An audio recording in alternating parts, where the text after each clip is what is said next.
آج ہم آپ کے سامنے پیش کرنے جا رہے ہیں تلخ محبت کا آخری حصہ۔ تو چلے جی شروع کرتے ہیں صفحہ نمبر 30 سے۔ اچھا ابھی ان کے کمرے میں جائیں اور میری ان سے بات کروائیں۔ مائرہ کا انداز اچھلت لیے ہوئے تھا۔ اسے بخار ہے، وہ سو رہا ہے، بعد میں بات کر لینا۔ ممی آپ میری ان سے بات کروا دیں، ان کا بخار ابھی ٹھیک ہو جائے گا۔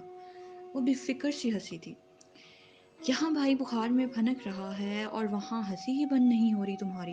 وہ مائرہ پر بری طرح غصہ ہوتی عمر کے کمرے میں آئیں جہاں عمر جاگ ہی رہا تھا۔ انہوں نے موبائل عمر کی طرف بڑھایا۔ دوسری طرف سے پتہ نہیں مائرہ نے کیا کہا تھا کہ وہ بجلی کی سی تیزی سے اپنی جگہ سے اٹھا تھا۔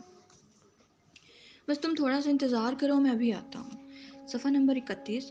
وہ موبائل ایک طرف رکھتا تیزی سے اپنی وارڈروب کی طرف بڑھا اور وہاں سے شلوار قمیض لے کر واش روم میں گھس گیا، اور پھر جس تیزی سے گیا تھا اس تیزی سے باہر بھی نکل آیا تھا۔ عمر کیا ہوا ہے؟ سب ٹھیک تو ہے نا؟ خیریت ہے نا؟ سب کہاں جا رہے ہو؟ جیسے بلقیس بیگم کے کئی سوال نظر انداز کرتا وہ گاڑی کی چابی لیے گھر سے نکلتا چلا گیا۔ کہاں ہے وہ فسادی عورت؟ پورے 7 دن سے میرے دل میں فساد برپا کر کے خود جہاں مزے سے چھپ کر بیٹھی ہے۔ وہ مائرہ کو سامنے دیکھتا ہی شروع ہو گیا تھا۔ اوپر ہے ٹیرس پر۔ مائرہ اس انداز پر کھلکھلا کر ہنسی تھی۔ صفحہ نمبر 32۔ تم میاں بیوی سے تو میں بعد میں نپٹوں گا۔ کیسے 1 ہفتے سے میری بیوی کو چھپا کر رکھا ہے اور ماں سے منہ سے بھاپ تک نہیں نکلنے دی۔ وہ مائرہ اور زہیب کو انگلی اٹھا کر وارننگ دیتا تیزی سے سیڑھیوں کی طرف بڑھا تو پیچھے سے مائرہ اور زہیب اس کی ان تیزیوں پر کھلکھلا کر ہنسے تھے۔ ٹیرس پر چائے کا کپ ہاتھ میں لیے بیٹھی بیلا اسے سامنے دیکھ کر ایک جھٹکے سے اپنی جگہ سے اٹھی تھی۔ عمر! زمانے بھر کی تڑپ تھی اس کے پکار میں۔ اب کیوں بلایا ہے مجھے؟ ہاں، مجھے مر جانے دیا ہوتا۔ بہت تنگ کرتا ہوں نا تمہیں، تو جان چھوٹ جاتی تمہاری۔ وہ انتہائی خفگی سے بولا تو بیلا نے تڑپ کر اس کے لبوں پر ہاتھ رکھا تھا۔ صفحہ نمبر 33۔ اللہ نہ کرے کہ ایسا ہو۔ عمر کیوں مرے بھلا؟ عمر کی بیلا ہی کیوں نہ مر جائے؟ عمر کی آئی بھی بیلا پر آ جائے۔ وہ بہتی آنکھوں کے ساتھ بولی تھی۔ وہ جواب میں بس یوں ہی منہ پھلائے خفا خفا سا کھڑا تھا۔ عمر میں نے بہت سی دعائیں کی ہیں، بہت سی۔ اللہ ہمیں بیٹی نہیں دے گا، ہمارا بیٹا ہی ہوگا اور آپ کو مجھے چھوڑنا نہیں پڑے گا۔ وہ ضبط کرتے کرتے بھی آخر میں منہ پر ہاتھ رکھ کر پھوٹ پھوٹ کر رو پڑی، اور عمر تو جیسے اس کے الفاظ پر ہی تڑپ اٹھا۔ پاگل ہو گئی ہو کیا؟ میں بھلا تمہیں کیوں چھوڑوں گا؟ اس نے بے اختیار کھینچ کر اسے اپنے سینے سے لگایا تھا۔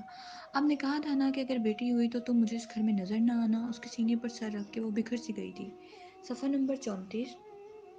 ویسے بکواس کی تھی میں نے، تمہیں پتہ تو ہے میں ایسے فضول بولتا رہتا ہوں، مگر میں آج تم سے وعدہ کرتا ہوں میں اپنے خراب حالات کی وجہ سے پیدا شدہ ان تلخیوں کو جو میرے مزاج کا حصہ بن گئی ہیں اپنی زندگی سے دھونے کی پوری کوشش کروں گا۔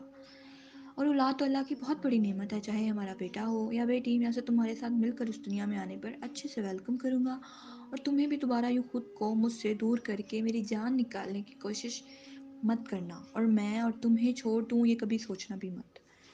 اس نے پیار سے کہتے ہوئے اسے خود میں سمیٹا تھا۔ عمر آپ مجھ سے محبت نہیں کرتے نا؟ میں آپ کو بہت بری لگتی ہوں نا؟ وہ اس کے سینے سے لگی رنجیتا سی بولی۔ صفحہ نمبر 35۔ کس نے کہا میں تم سے محبت نہیں کرتا؟ محبت کرتا ہوں تو میں نے تمہارے لیے کئی ایکڑ زمین چھوڑی تھی، ممی کو منانے کے لیے کئی راتیں ننگے پاؤں ان کی آئنتی کے پاس پاؤں کے بل ان کے پاؤں تھامے میں تمہارے لیے سفارشیں کرتا رہا ہوں۔ یہ سب کوئی محبت کے بغیر نہیں کرتا پاگل۔ وہ نرمی سے اس کے بالوں میں ہاتھ پھیرتا کہہ رہا تھا، ان 3 سالوں میں آپ نے ایک دفعہ بھی نہیں کہا کہ آپ مجھ سے محبت کرتے ہیں۔ بیلا نے شکوہ کیا۔ اب کہہ دیا نا یار، مجھ سے روز روز یہ نہیں کہا جاتا، بس ایک بار کہہ دیا تو بس اسی پر ہی گزارا کرنا۔ وہ بڑی شان بے نیازی سے بولا تو بیلا اس کے انداز پر کھلکھلا کر ہنس پڑی۔ اچھا وہ سب تو ٹھیک ہے، مگر آپ مجھے اتنا ڈانٹتے کس خوشی میں؟ وہ اس سے الگ ہوتے ہوئے ہاتھ کمر پر ٹکائے اس نے عمر کو کڑے تیوریوں سے گھورا۔ صفحہ نمبر 36۔ تمہارا لاڈلا ہوں نا؟ تم نے خود ہی تو بگاڑا ہے، تو اب بھگتو بھی خود ہی۔ اس نے بے نیازی سے کندھے اچکائے تو وہ اس کے انداز پر ایک بار پھر کھلکھلا کر ہنس پڑی، اور عمر نے بڑی فرصت سے خوشی سے جگمگاتا اس کا یہ چہرہ نظروں میں بسایا تھا۔ آفیسر اگر گلے شکوے ختم ہو گئے ہوں تو میں نے کھانا لگا دیا ہے، نیچے آ کر کھا لیں۔ آپ کی بیگم نے بھی اتنے دن آپ کی جدائی میں ڈھنگ سے کھانا نہیں کھایا، مائرہ ہنستے ہوئے کہتی ہوئی اوپر آئی تھی۔ ہاں وہ تو کھا ہی لیں گے ہم، مگر تم بتاؤ تم نے یہ کیا کیا میرے ساتھ؟ عمر جیسے کچھ یاد آنے پر اس کی طرف بڑھا اور اس کے کان پکڑ کر کھینچا۔ اف توبہ، کتنے ظالم ہیں بھیا آپ بھی۔ بیلا کی بچی، اپنے شوہر نامدار کو سنبھالو ذرا۔ مائرہ کھلکھلا کر کہتی بیلا کو مدد کے لیے پکارنے لگی تو اس نے آگے بڑھ کر اسے عمر کے شکنجے سے آزاد کروایا۔ صفحہ نمبر 37۔ تم بھی چلو ذرا گھر، تم سے بھی میں اچھی طرح 7 دنوں کا حساب لیتا ہوں۔